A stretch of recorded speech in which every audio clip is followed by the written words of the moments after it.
Imagine standing in front of a mirror that shows not just your reflection, but every quality you've spent your life denying you possess.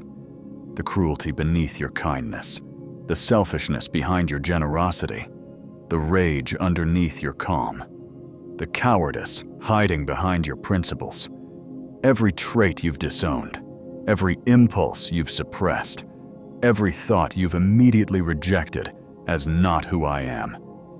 All of it staring back at you, undeniable, saying, I am you too. I've always been you, and pretending I don't exist is destroying your life. This is your shadow, the aspects of yourself that don't fit your self-concept, the parts you've exiled to maintain the story of who you think you are. And it's not just lurking in the background of your psyche. It's running your life from the basement, making decisions you think you're making consciously, creating patterns you can't understand, and sabotaging yourself in ways you'll blame on anything except the simple fact that you refuse to look at yourself completely. You've divided yourself into acceptable and unacceptable, into who you show the world and who you hide even from yourself. And that division, that internal civil war, is the source of almost everything that's not working in your life. Think about the people who trigger you most intensely, the ones whose behavior makes your blood boil, whose very existence irritates you for reasons you can't quite articulate. Here's what psychologist Carl Jung discovered. The intensity of your reaction is directly proportional to how much they're displaying a quality you refuse to acknowledge in yourself. You hate their arrogance because you can't admit your own. You're disgusted by their neediness because you've buried your own desperate need for connection. You judge their laziness because you won't face your own desire to rest. They're not triggering you randomly. They're holding up a mirror to the exact parts of yourself you've worked hardest to deny. Your shadow isn't just negative qualities, though. It includes positive traits you've disowned because they threatened your identity or your safety. If you grew up in a family where being smart meant being isolated, you might have buried your intelligence in your shadow. If standing out meant being attacked, you might have hidden your talents. If being powerful meant being like your abusive parent, you might have exiled your own strength. So your shadow contains not just your cruelty, but your courage. Not just your selfishness, but your authentic needs. Not just your darkness, but your unrealized light. And by refusing to see it, by keeping it locked in the basement of your psyche, you're not just hiding your flaws, you're hiding your wholeness. Consider what happens when you suppress parts of yourself. They don't disappear. They go underground, where they operate without your conscious awareness or control. The anger you won't acknowledge leaks out as passive aggression. The neediness you deny becomes clinginess you don't recognize. The selfishness you refuse to own makes you resentful about all the giving you tell yourself you want to do. Your shadow is living your unlived life, expressing the qualities you won't consciously claim, acting out the desires you won't admit to having. And because it operates in darkness, it operates crudely, not with the nuance that conscious integration would allow, but with the blunt force of the repressed finally breaking through. You tell yourself you're a kind person, and then you say something cruel and can't understand where it came from. You insist you're not controlling, and then you manipulate situations in ways you don't recognize as manipulation. You claim you're not judgmental while judging everyone, including yourself, relentlessly. These contradictions aren't hypocrisy exactly. They're the shadow breaking through your carefully maintained persona. The real you, trying to be seen despite your refusal to look. Here's the paradox that should terrify you. The harder you work to be only good, only acceptable, only your idealized self, the stronger your shadow becomes. The more you deny your darkness, the more power you give it. The more rigidly you define who you are, the more violently the parts you've excluded will disrupt that definition. You're not integrating your shadow through denial.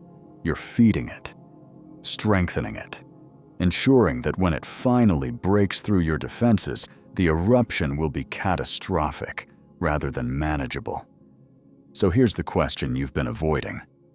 What parts of yourself are you refusing to see? What qualities have you decided aren't you, even though they keep appearing in your behavior? What aspects of your personality have you locked away to maintain an acceptable self-image? And the even more uncomfortable question, what is that refusal costing you? How much energy are you burning to maintain the division? How much of your life is being run by the parts of yourself you won't acknowledge? How much longer can you keep pretending you're only half of who you actually are? To understand why you can't see your shadow, you need to go back to the moment when you first learned that parts of yourself were unacceptable. Maybe you were 4 years old, and you got angry. Genuinely, appropriately angry about something that wasn't fair. And instead of being taught how to express anger constructively, you were told, "Good children don't get angry." Or you were punished. Or you watched a parent's face close off, love withdraw, connection disappear. And in that moment, your young psyche made a calculation. Anger threatens love. Anger means abandonment. Therefore, I cannot be angry. I am not an angry person. But you were angry. You are angry. Anger is a fundamental human emotion that arises in response to boundary violations and injustice. You couldn't eliminate it. You could only exile it. Send it to what Carl Jung called the shadow, the repository of everything about yourself that doesn't match your ego's self-concept. Jung understood the shadow as the personification of everything you refuse to acknowledge about yourself. It's not evil, though it contains what you consider your worst qualities. It's simply everything excluded from your conscious identity, and it forms through a process that begins in childhood and continues throughout life. Your family had rules about what was acceptable. Your culture had norms about who you should be. Your religion, if you had one, defined virtue and sin. And you, desperate for belonging and approval, learn to shape yourself to match those expectations. But human beings contain multitudes. You're not just kind or just selfish, just brave or just cowardly, just generous or just greedy. You contain all of these qualities in different proportions and contexts, yet you had to choose. Keep the acceptable parts in the light of consciousness and push the unacceptable parts into shadow. The psychoanalyst Carl Jung wrote, "Everyone carries a shadow, and the less it is embodied in the individual's conscious life, the blacker and denser it is. The shadow doesn't weaken through neglect. It strengthens. It consolidates. It becomes an autonomous complex within your psyche, operating according to its own logic, pursuing its own aims, completely outside your conscious control. This is why you can't simply decide to see your shadow. It's unconscious by definition. The moment you could see it clearly, it wouldn't be shadow anymore. It would be integrated into consciousness.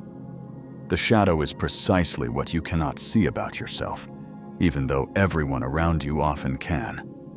The philosopher Friedrich Nietzsche anticipated Jung's shadow concept when he wrote, "Beware that when fighting monsters, you yourself do not become a monster." Because the qualities you most fight against, most vehemently deny, most righteously condemn, those are usually the qualities most active in your shadow. The person who constantly preaches about others' selfishness, their shadow is full of unacknowledged self-interest. The person who judges everyone as judgmental, they're projecting their own critical shadow. The quality you can't tolerate in others is almost always the quality you can't tolerate in yourself. This is what Jung called projection.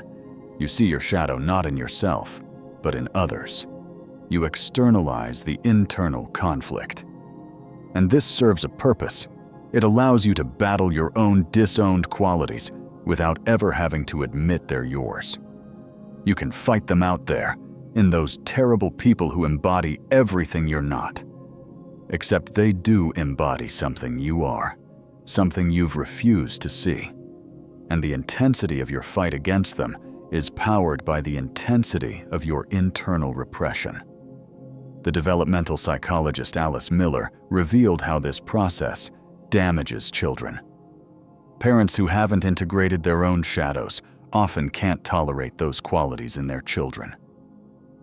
A father who disowned his own sensitivity might punish his son for crying. A mother who buried her own anger might shame her daughter for expressing it. Children learn not just specific rules, but a meta-rule. Parts of you are fundamentally unacceptable. Not your behavior, your essential self. And to be loved, you must eliminate those parts. Except you can't eliminate them. You can only hide them, which means splitting yourself in two. The acceptable self you show the world, and the shadow self you deny exists. The existentialist Jean-Paul Sartre called this bad faith, the denial of your own fullness, the pretense that you're only what you choose to acknowledge. But you're not. You're the total system, shadow included. And living in bad faith about this doesn't make you whole, it makes you fractured. The poet Robert Bly describes the shadow as the long bag we drag behind us, filled with everything we had to put away to be acceptable.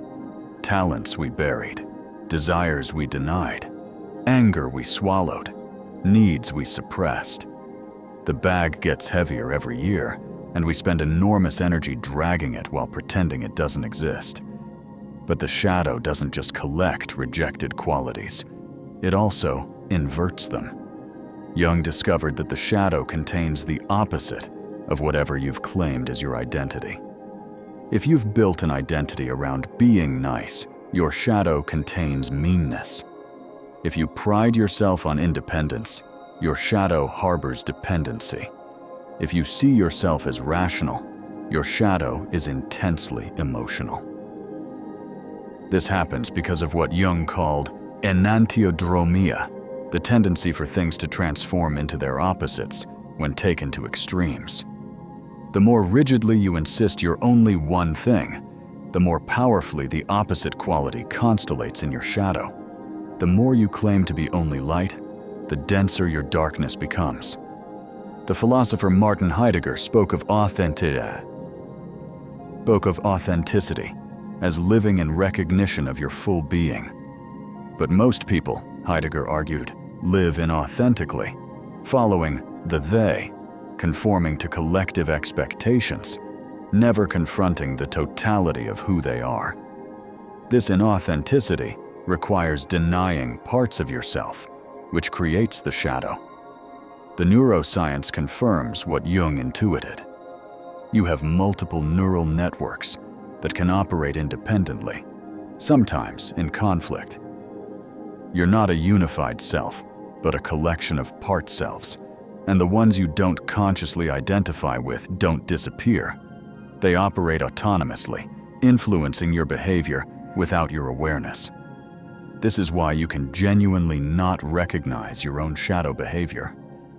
The part of your brain expressing it isn't integrated with the part that maintains your self-concept. You literally don't see yourself doing it, even though others do. The ultimate problem is that your shadow doesn't go away through denial. It just becomes unconscious. And unconscious shadows are dangerous shadows. They act out in ways you don't control. Sudden rages, inexplicable sabotage, mysterious illnesses, accidents that aren't accidents, mistakes that serve shadow purposes. Jung warned, until you make the unconscious conscious, it will direct your life and you will call it fate. Your shadow isn't fate. It's the part of yourself you refuse to recognize. But because you refuse to recognize it, it operates like fate. creating patterns you can't break because you can't see that you're creating them. You're not being controlled by external forces or bad luck or other people's issues. You're being controlled by the parts of yourself you've exiled. And they will continue controlling you until you finally turn around and look at what you've been running from. Your shadow is destroying your relationships through a mechanism you can't see. You keep falling in love with your own shadow projected onto other people. You're attracted to partners who embody the qualities you've disowned. The free-spirited person is attracted to the disciplined one. The intellectual is drawn to the emotional, the responsible one who keeps choosing the reckless partner. You think you're attracted to someone different from you, but you're actually attracted to the parts of yourself you've buried. Then you get close, and the very qualities that attracted you become intolerable. You resent their spontaneity because it threatens the rigid control that's kept your own wildness in check. You judge their emotional expression because it reminds you of the feelings you've suppressed. You try to change them, to make them more like your conscious self, which means eliminating the very qualities your shadow was drawn to. The pattern repeats: attraction, fusion, resentment, separation. And each time, you blame the other person without recognizing that you're fighting your own shadow in their form. You're not having relationship problems. You're having integration problems that you're trying to solve through other people. Your children, if you have them, are inheriting your shadow. Not genetically, through transmission. You can't tolerate in them what you can't tolerate in yourself. When they display shadowed qualities, the anger you suppressed, the neediness you denied, the selfishness you buried, you punish them. Not because their behavior is actually problematic, but because it activates your shadow. And worse, you unconsciously project your shadow onto them, seeing qualities they don't possess, but you refuse to acknowledge in yourself. You're so selfish, you tell your child, when really you're looking at your own unacknowledged self-interest reflected back. You're too sensitive, you criticize, attacking the very sensitivity you had to bury to survive your own childhood. You're doing to them what was done to you, teaching them that parts of themselves are unacceptable, forcing them to create their own shadows, perpetuating the cycle of splitting and denial into another generation. Your career is being sabotaged by shadow forces you call bad luck or others' failings. You keep missing promotions, and you blame politics or favoritism, never recognizing that your shadow is undermining you. The success you consciously want threatens your shadow's need to remain small and hidden. So you arrive late to crucial meetings, make mistakes that cost you opportunities, say things that alienate decision makers. You're not consciously self-sabotaging. Your shadow is protecting itself from exposure that success would bring. Because success means visibility, and visibility means the risk that your shadow will be seen. Better to stay safely mediocre than risk revealing what you've kept hidden. Your health is deteriorating from the sheer energy required to maintain the split. Psychologist James Pennebaker's research shows that suppressing significant parts of yourself creates measurable physiological stress. Your immune system weakens, your blood pressure rises, your body literally keeps the score of what your mind refuses to acknowledge. The shadow doesn't just live in your psyche, it inhabits your body. The rage you won't express becomes hypertension. The grief you won't process becomes chronic pain. The parts of yourself you won't acknowledge manifest as physical symptoms that won't respond to treatment because they're not medical problems. They're embodied shadow material demanding to be seen. Your emotional life has become a minefield of sudden eruptions you can't predict or control. You're calm, rational, together, until suddenly, you're not. A minor irritation triggers disproportionate rage. A small criticism provokes devastating shame. A perceived slight unleashes vindictiveness that shocks even you. These aren't random emotional breakdowns. They're your shadow breaking through. The anger you've suppressed for years is erupting all at once. The hurt you've denied finding voice through explosive reaction. The shadow doesn't emerge gently when you've kept it locked away. It explodes. And afterward, you don't recognize yourself in that behavior. I don't know what came over me, you say, as if the rage or cruelty or neediness came from outside rather than from the disowned parts of yourself finally forcing their way into consciousness. Your authenticity is impossible because you're only showing half of yourself. You perform your conscious self-concept, the kind one, the strong one, the calm one, while the shadow undermines from below. You can't be genuine because being genuine would require acknowledging your full self, shadow included. People sense this inauthenticity even if they can't name it. They feel like they're not getting the real you, and they're right. They're getting your persona, your acceptable front, while your shadow remains carefully hidden. Connection deepens only when people can see each other fully, but you can't be seen fully when you won't even see yourself. Your growth has stopped because shadow work is the only work that leads to real transformation. All the self-help books, all the therapy that stays at the surface, all the positive thinking and goal setting, none of it touches the shadow. And the shadow is where your actual limitations live, where your patterns originate, where your unlived life waits. You keep working on yourself without getting anywhere because you're working on your conscious self, trying to make your acceptable parts more acceptable. But the problems you're trying to solve aren't in your conscious self. They're in the shadow you refuse to see. Your moral certainty is actually a shadow projection. The causes you fight for with righteous intensity, the enemies you identify with absolute clarity, the judgments you make with total confidence, these often reveal your shadow more than your values. The qualities you most vehemently condemn in others are frequently the qualities most active in your shadow. You fight racism while harboring unconscious prejudice. You crusade against corruption while rationalizing your own ethical compromises. You call out others' privilege while being blind to your own. This doesn't mean your causes are wrong. It means your relationship to them is contaminated by projection. You're fighting your shadow out there instead of integrating it in here, which makes your advocacy less effective and more self-serving than you recognize. Your creativity has been murdered by shadow repression. The artist Robert Bly writes that creativity requires access to the full psyche, shadow included. The rage, the wildness, the selfishness, the darkness, these aren't obstacles to creation, they're fuel for it.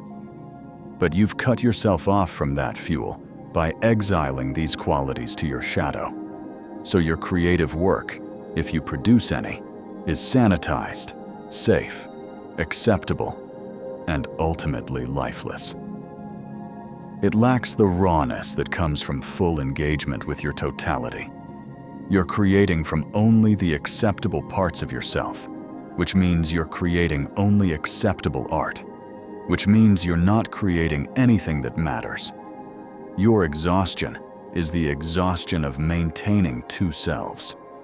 Consciousness takes energy, but maintaining unconsciousness, actively keeping parts of yourself out of awareness, takes enormous energy.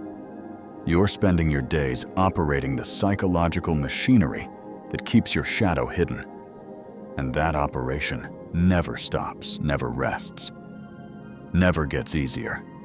You wonder why you're always tired despite adequate sleep, why you have no energy for things you claim to care about. It's because your energy is being consumed by the unconscious effort of self-division, of keeping the acceptable and unacceptable parts of yourself separate. The ultimate consequence is that you're living a partial life. Half of you is hidden, denied, operating in darkness, where you can't direct it, or integrate it, or use it consciously. You're only inhabiting half your psyche, only expressing half your personality, only living half the life you could be living if you were willing to see yourself completely. And the tragedy is that what you're hiding isn't just your darkness, it's your wholeness. The shadow contains not only your cruelty, but your untapped strength, not only your selfishness, but your authentic needs, not only your darkness, but your unrealized light. By refusing to see your shadow, you're not protecting yourself from your worst self. You're preventing yourself from becoming your whole self. The rebellion begins with the most uncomfortable practice available, paying attention to the exact moments when you say, "That's not who I am." Because that phrase, that instant denial, marks the boundary between your conscious self-concept and your shadow. Every time you reject a quality, an impulse, a thought as not me, you're identifying shadow material. The stronger the rejection, the more certainly it belongs to your shadow. Start keeping a list, not of who you are, but of who you insist you're not. I'm not judgmental. I'm not needy. I'm not controlling. I'm not cruel. Write them down, because these denials are confessions. They're revealing exactly what your shadow contains. Then comes the hard part. Look for evidence that contradicts your denial. You insist you're not controlling? Notice the subtle ways you manipulate situations to go your way. You claim you're not needy.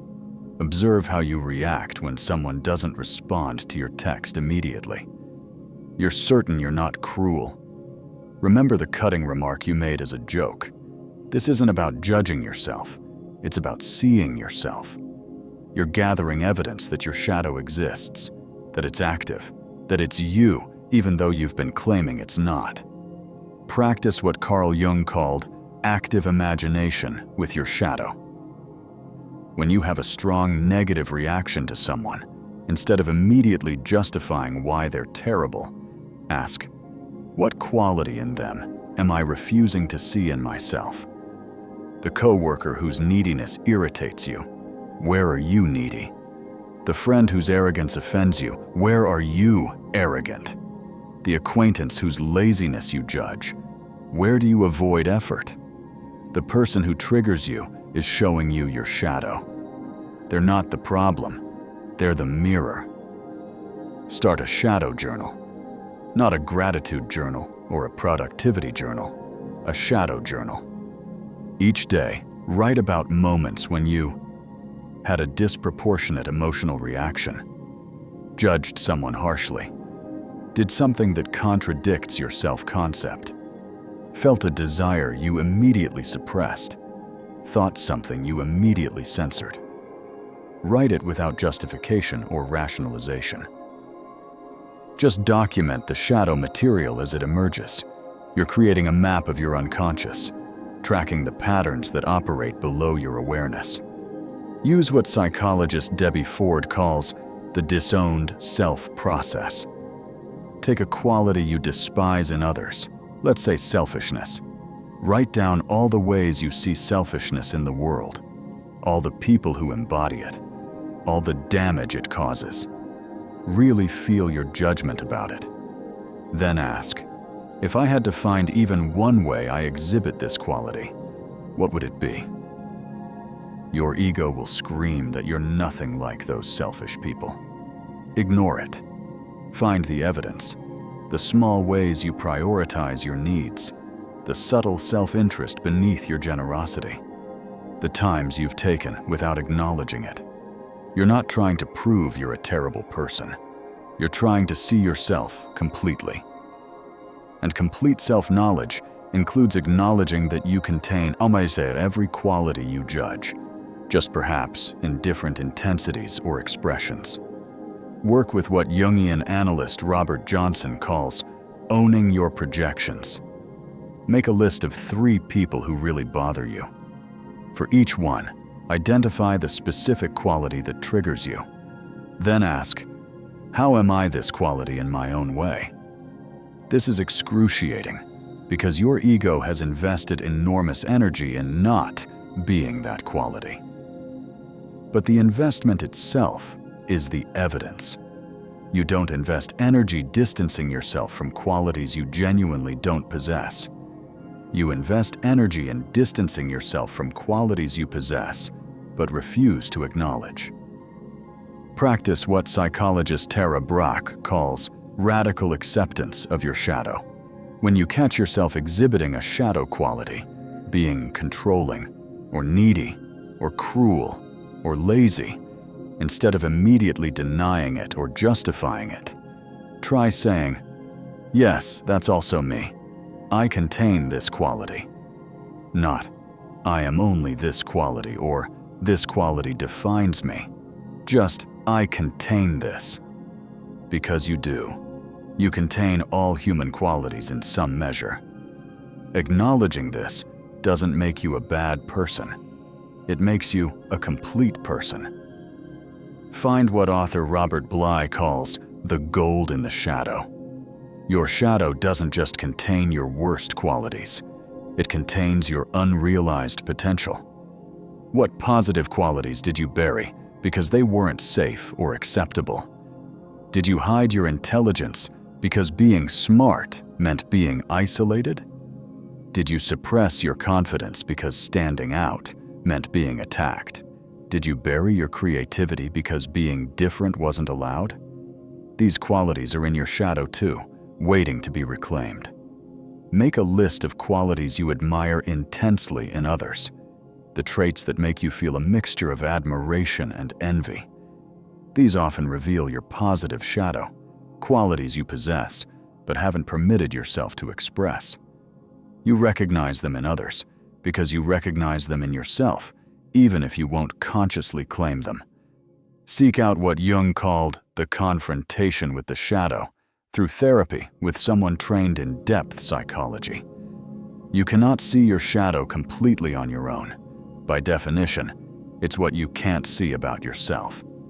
You need another person to reflect back what you're missing, to hold up the mirror you've been avoiding. But choose your mirror carefully.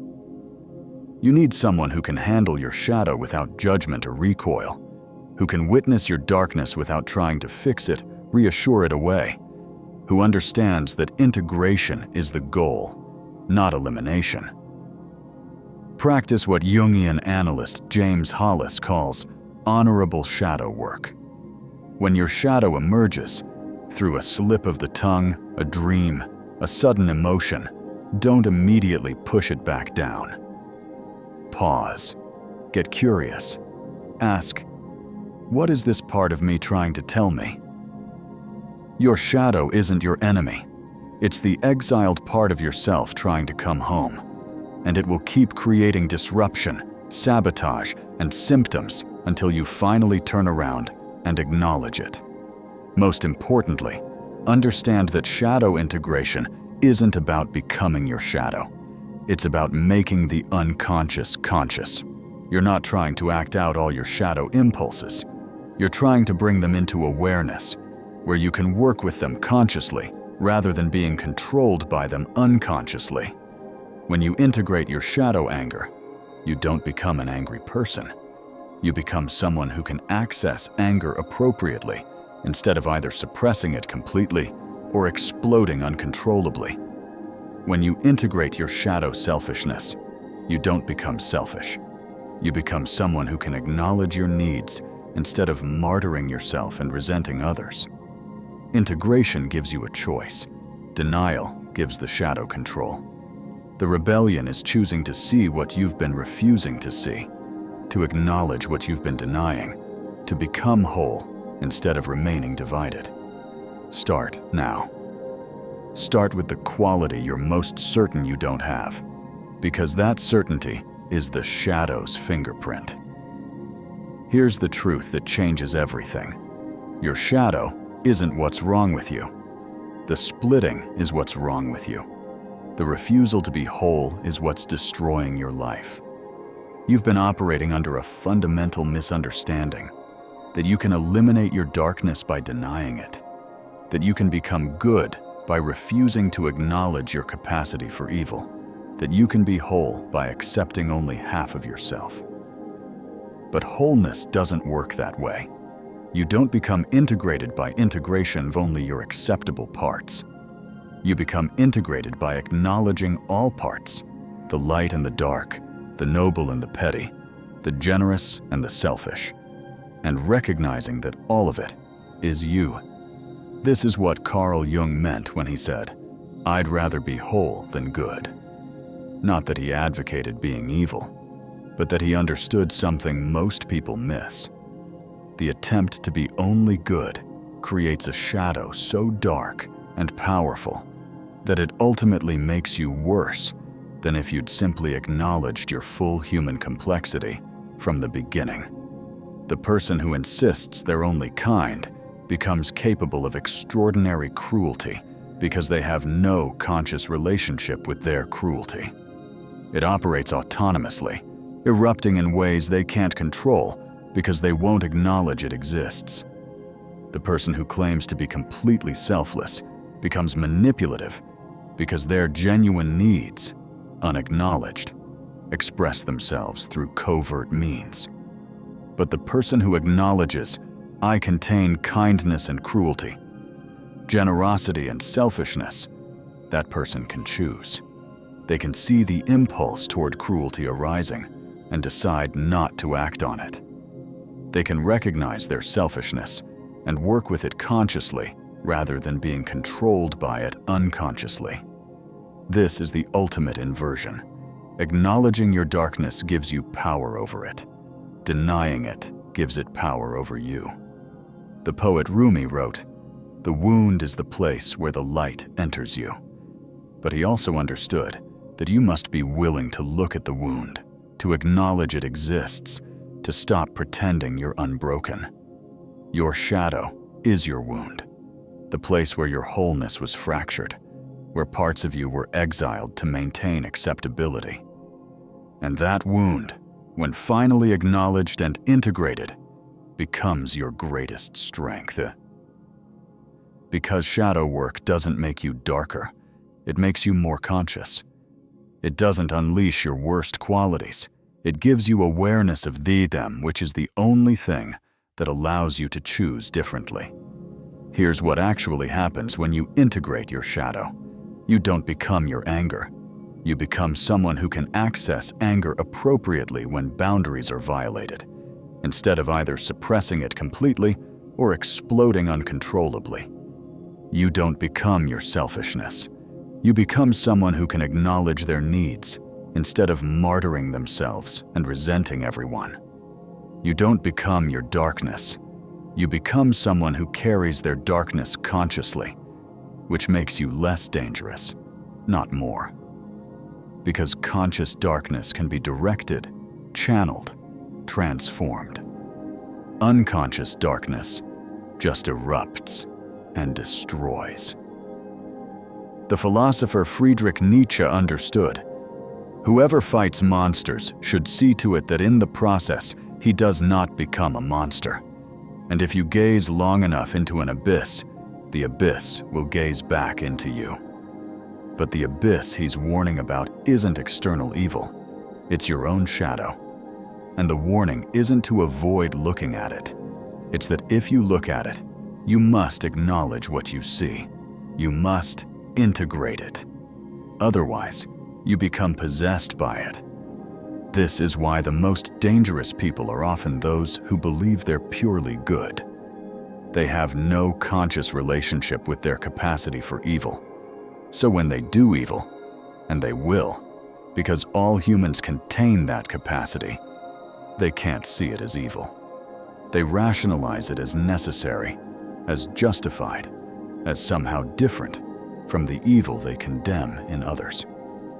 But the person who acknowledges I am capable of evil, that person is far less likely to commit it, because acknowledgement creates the possibility of choice. Denial ensures the shadow will choose for you. Here's the paradigm shift that liberates. You're not trying to become a better person by eliminating your shadow. You're trying to become a whole person by integrating it. Better is a moral judgment. The whole is a psychological fact. And wholeness, paradoxically, makes you more ethical than the attempt to be purely good ever could. Because whole people don't project their darkness onto others. They don't demonize people who display qualities they possess but won't acknowledge. They don't fight crusades against their own shadow manifest in the world. Whole people can see others clearly because they're not using others as screens for their projections. They can respond to actual situations rather than reacting to their own triggered shadow material. They can be genuinely compassionate because they've acknowledged their own darkness and therefore don't need to judge others for containing similar darkness. The ultimate truth is this: your shadow will be seen. The only question is whether you see it first, consciously, where you can work with it, or whether the world sees it for you when it erupts in ways you can't control. You can integrate your shadow, or you can be controlled by it. You can acknowledge your full self, or you can be sabotaged by the parts you refuse to acknowledge. You can become whole, or you can remain split, performing acceptability on the surface while chaos operates below. The choice between these paths is the most important choice you'll ever make. Not because shadow integration is easy or comfortable, but because it's the only path to actual freedom. Freedom from projection. Freedom from compulsion. Freedom from the exhausting performance of being only your conscious self-concept. The poet William Blake wrote, "If the doors of perception were cleansed, everything would appear to man as it is, infinite." Your shadow is what's preventing that cleansing. It's the film over your perception that makes you see your own darkness in others, rather than in yourself. But when you finally turn around and look at what you've been refusing to see, when you acknowledge the anger, the selfishness, the cruelty, the cowardice, and yes, also the strength, the power, the brilliance you've been too afraid to claim, something miraculous happens. You don't become worse. You become real. Not good. Not bad. Real. Whole. Integrated. A complete human being containing all human qualities, working with them consciously rather than being worked by them unconsciously. And that wholeness, that integration, that willingness to see yourself completely, that's the foundation of every genuine transformation, every authentic relationship, every meaningful contribution you'll ever make. Your shadow isn't your enemy. Your refusal to see it is your enemy. So turn around. Look at what you've been refusing to see. Acknowledge what you've been denying. Integrate what you've been exiling, not because it will make you perfect, but because it will make you whole. And the whole is what you've been seeking all along, through all the performance, all the denial, all the splitting. You don't need to be better. You need to be complete. Your shadow is waiting, not to destroy you, but to complete you. All you have to do is look.